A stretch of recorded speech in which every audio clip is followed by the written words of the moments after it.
भारत के मशहूर ठग नटवरलाल का असली नाम मिथिलेश कुमार श्रीवास्तव था। इसका जन्म 1912 में बिहार राज्य के सिवान नाम के जिले के बंगरा गांव में हुआ था। नटवरलाल एक प्रसिद्ध भारतीय शख्स था जिसने ठगी करते हुए ताजमहल, लाल किला, राष्ट्रपति भवन और संसद भवन तक को कई बार सरकारी कर्मचारी बनकर बेच दिया था। प्रारंभिक जीवन नटवरलाल का जन्म सिवान के बांगरा गांव में एक रईस जमींदार रघुनाथ श्रीवास्तव के घर पर हुआ था। मिथिलेश कुमार से नटवरलाल बनने की दो अलग कहानियां हैं। पहल कहानी के मुताबिक बिहार के सिवान जिले के बंगरा गांव का रहने वाला मिथिलेश कुमार श्रीवास्तव धनी जमींदार रघुनाथ प्रसाद का बड़ा बेटा था। मिथिलेश पढ़ने में एक औसत छात्र था। पढ़ाई की बजाय फुटबॉल और शतरंज में उसकी रुचि ज्यादा थी। कहते हैं कि मैट्रिक की परीक्षा में फेल होने पर मिथिलेश को उसके पिता ने बहुत मारा, जिसके बाद वह कलकत्ता भाग गया। उस समय उसकी जेब में सिर्फ 5 रुपए थे। कलकत्ता में मिथिलेश ने बिजली के खंभे के नीचे पढ़ाई की। बाद में सेठ श्री केशवराम जी नाम के एक व्यक्ति ने मिथिलेश को अपने बेटे को पढ़ाने के लिए रख लिया। मिथिलेश ने सेठ जी से अपनी स्नातक की पढ़ाई के लिए पैसे उधार मांगे, जिसे सेठ जी ने देने से मना कर दिया। सेठ जी के मना करने से मिथिलेश इतना चिढ़ गया कि उसने रुई की गांठ खरीदने के नाम पर सेठ जी से 4.5 लाख ठग लिए। दूसरी कहानी ये कहती है कि एक बार मिथिलेश को उसके पड़ोसी सहाय ने बैंक ड्राफ्ट जमा करने के लिए भेजा। वहां जाकर मिथिलेश ने सहाय के हस्ताक्षर को हुबहू कॉपी किया। उस समय मिथिलेश को पहली बार लगा कि वो जालसाजी का काम कर सकता है। उस दिन के बाद से मिथिलेश कुछ दिनों तक अपने पड़ोसी के खाते से पैसे निकालता रहा। जब मिथिलेश के पड़ोसी को इस बात की भनक लगी, तब तक मिथिलेश खाते से 1000 रुपए निकाल चुका था। पता चलने के बाद मिथिलेश कलकत्ता चला गया और वहां जाकर वाणिज्य कॉमर्स में स्नातक ग्रेजुएशन किया। साथ ही शेयर बाजार में दलाली का काम करने लगा। जालसाजी के किस्से उसने सैकड़ों लोगों को धोखा दिया और 50 से अधिक छद्म नामों का इस्तेमाल किया। वह हमेशा ठगी के लिए शहर बदलता रहता था। लोगों को धोखा देने के लिए उपन्यासों से पढ़कर आइडिया इस्तेमाल करता था। ठगी में नटवरलाल इतना शातिर था कि उसने 3 बार ताजमहल, 2 बार लाल किला, 1 बार राष्ट्रपति भवन और 1 बार संसद भवन तक को बेच दिया था।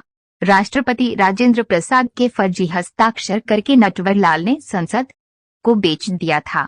जिसे समय संसद को बेचा था, उस समय सारे सांसद वहीं मौजूद थे। कहते हैं कि नटवरलाल के 52 नाम थे, उन्हीं में से एक नाम नटवरलाल था। सरकारी कर्मचारी का भेष धरकर नटवरलाल ने विदेशियों को ये सारे स्मारक बेचे थे। इसकी ठगी पर मिस्टर नटवरलाल फिल्म भी बन चुकी है, जिसमें अमिताभ बच्चन ने इसका रोल निभाया है। वह प्रसिद्ध हस्तियों के हस्ताक्षर बनाने में भी माहिर था।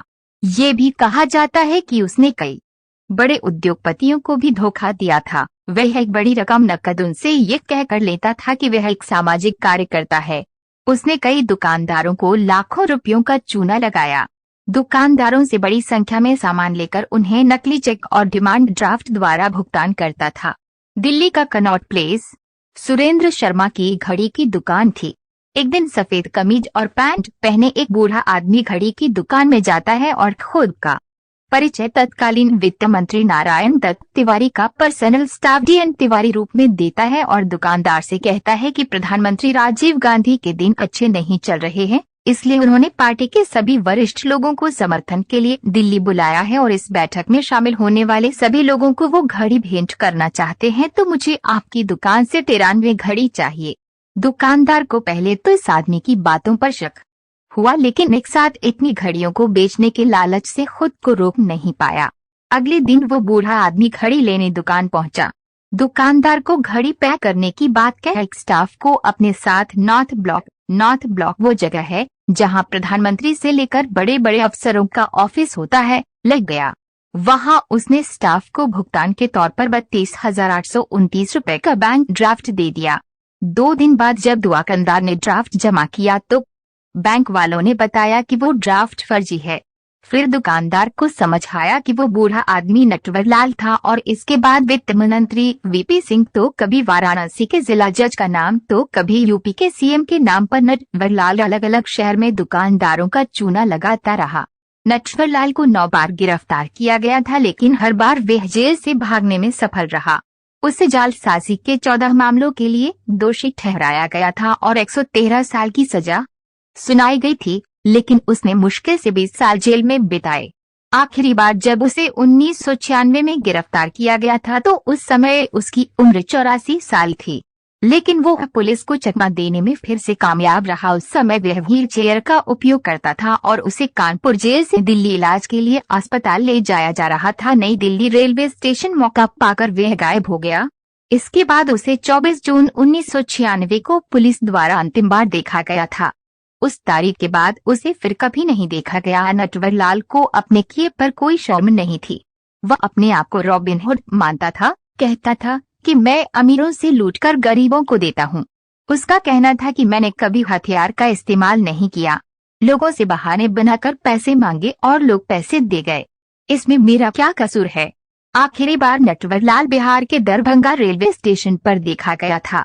पुलिस में पुराने थानेदार ने जो सिपाही के जमाने से नटवरलाल को जानता था उसे पहचान लिया। नटवरलाल ने भी देख लिया है कि उसे पहचान लिया गया है। सिपाही अपने साथियों को लेने थाने के भीतर गया और नटवरलाल गायब था। यह बात अलग है कि पास खड़ी मालगाड़ी के डिब्बे से नटवरलाल के उतारे हुए कपड़े मिले और गार्ड की यूनिफॉर्म गायब थी।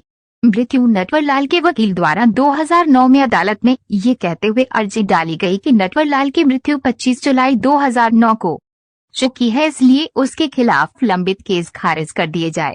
नटवरलाल के छोटे भाई गंगा प्रसाद, जो कि गोपालगंज में रहता है, का भी कहना था कि नटवरलाल का अंतिम संस्कार रांची में कर दिया गया है, परंतु आज तक इसके कोई पुख्ता सबूत या सरकारी दस्तावेज उपलब्ध नहीं हैं।